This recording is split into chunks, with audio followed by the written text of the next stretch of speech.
तो अभी तक हमने देखा था कि बाजी डीमन लॉर्ड और क्वींस एक्ट के एल्डर के बीच में बात चल रही होती है, जिसके बाद हम देखते हैं कि वो एल्डर बाजी डीमन लॉर्ड से कहता है कि आज यहाँ पर फाइट करने के लिए नेशन सोल वाले 8 कल्टीवेटर आए हुए हैं, इसीलिए मुझे ऐसा लगता है कि आपको भी इसके बारे में बहुत ही अच्छे से पता होगा।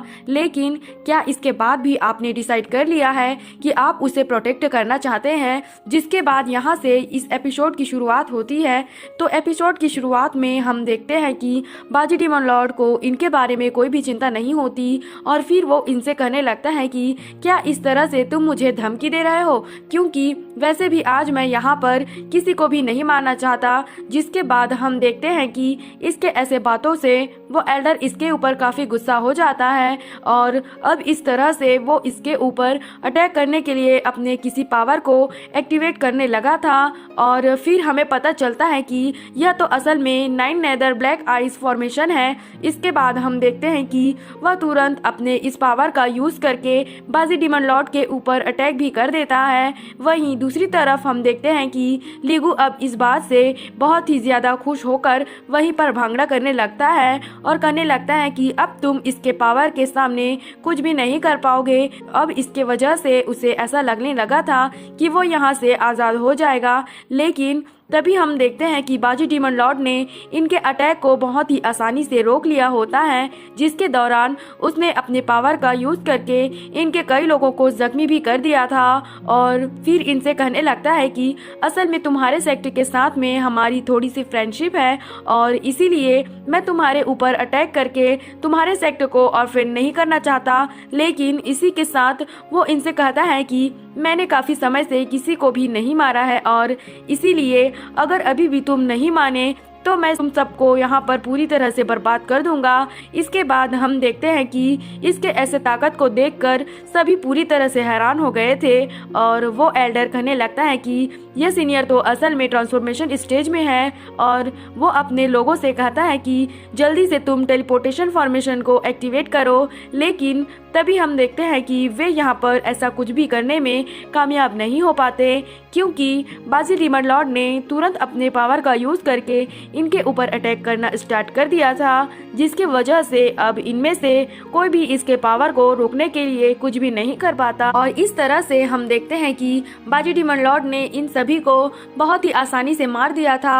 जिसके बाद हम देखते हैं कि इसके ऐसे पावर को देखकर लिन भी इस पर बहुत ही ज्यादा हैरान हो गया था और वो कहने लगता है कि यह सीनियर तो सच में ट्रांसफॉर्मेशन स्टेज में है। तभी बाजी डीमन लॉर्ड यहाँ के बाकी बचे हुए लोगों से कहता है कि अगर मैं चाहता तो तुम लोगों को भी बहुत ही आसानी से मार देता, लेकिन असल में मैं ऐसा करके तुम्हारे सेक्टर के साथ में अपनी दुश्मनी नहीं चाहता, इसीलिए मैं ऐसा बिल्कुल भी नहीं करूंगा। और अब इतनी बात कहने के बाद वो लीन को अपने साथ लेकर यहाँ से निकल जाता है। अब इसके वजह से हम देखते हैं कि वो एल्डर लीन के ऊपर वैसे तो बहुत ही ज्यादा गुस्सा था, लेकिन आखिरकार वो बाजी डीमन लॉर्ड की वजह से उसका कुछ भी नहीं कर पाता। वहीं दूसरी तरफ हम देखते हैं कि लीगू के खुशी के आंसू तो अब दुखी के आंसू में बदल गए थे। वो इस बात से काफी परेशान हो गया था और कहने लगता है कि मेरे साथ में ही ऐसा क्यों होता है। लेकिन तभी इसी बीच हम देखते हैं कि लीन इसके तरफ देखने लगता है और जिसे देखकर लीगू उसे कहने लगता है कि मास्टर आप मेरे ऊपर गुस्सा ना होइए और कुछ भी करने से पहले आप मेरे एक्सप्लेनेशन को तो सुन लीजिए।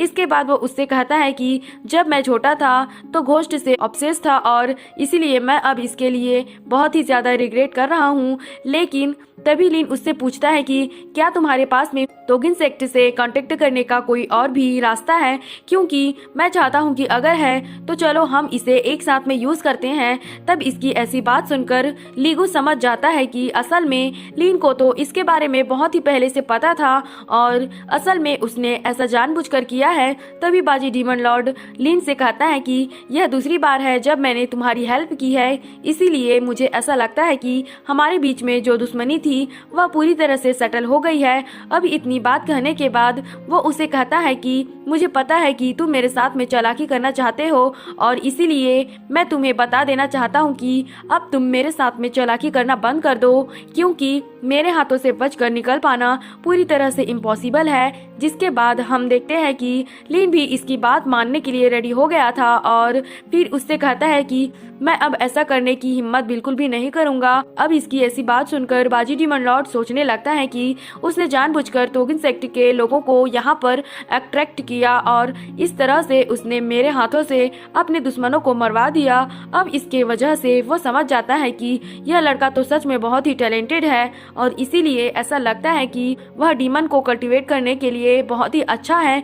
इसी के साथ वो सोचने लगता है कि अगर मैं डिसेबल के रूप में वहाँ पर एक्सेप्ट हो गया तब तो मैं इसे किसी भी तरह से उस जगह से वापस नहीं आने दूंगा। इसके बाद हम देखते हैं कि वो इसे अपने साथ लेकर एक अजीब सी जगह पर आ गया था जहाँ पर वो कहने लगता है कि यही ब्रोकन स्टार के ओस में है, लेकिन अगर हम वहाँ पर जाना चाहते हैं तो हम केवल एंशिएंट टेलीपोर्टेशन फॉर्मेशन का यूज करके ही वहाँ पर जा पाएंगे। इसके बाद वो उसे बताता है कि इसके पीछे मैं और मेरे कुछ दोस्त हैं जिसके क्लू के बारे में हमें एंशिएंट बुक में पता चला है और लगभग 1 साल तक खोजने के बाद हमें इसके बारे में पता चला। जिसके बाद हम देखते हैं कि इसके बारे में सुनकर लिन भी इस बात से हैरान हो जाता है और कहने लगता है कि यह चीज तो सच में बहुत ही ज्यादा अजीब है। इसके बाद वो बाजी डीमन लॉर्ड से पूछता है कि आखिरकार इस ब्रोकन स्टार के अंदर है क्या।